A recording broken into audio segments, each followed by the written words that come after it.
بە ڕێزێکی تر نووسیویەتی دەرکەوتنی لە پێناو ئەوەیە لە داهاتوو بچێتە ناوکاری سیاسی. وەڵامان لەوەی چیە؟ وەڵا قوربان پێمات کێ وەڵامی شتانە بدەمەوە، بەڵام ئەوە خەڵکەکە لەوانەیە پەرلەمان بەداخەوە دەیڵێم پێشتر جێی شکۆمەندان و گەوران بوو، ئێستاش ئینسانی گەورە عەزیمی لێ، بەس بەڕاستی ئێستا نەگەیشتۆتە ئەو ئاستەی بچی لە وڵاتێک مادەم لە کۆتاییدا ئەو حەقەی لە پێمە ناتوانم بچم بیگەینم بە دروستی، بەس بچم دەست بڵنکەم و پارەی وەرگرم، یاخود ناتوانم گۆڕانکاری ڕاستەقینە بکەم و ئیرادەم نییە کەسێک لەسەرەوە من ئیرادەکەم یاری پێ دەکا، من سوپاسی پەرلەمان دەکەم پێگەکان لە خۆیان بێ هەموو حزابە سیاسەکانیش سەری شکۆیان بۆ دانەوە گرێس، بەڵام من ئەهلی سیاست نیم.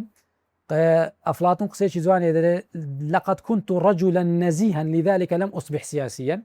دەفەرمێ من مرۆڤێکی پاک و بێگەرد بووم هەر بۆیە نەبووم بە سیاست مەدار.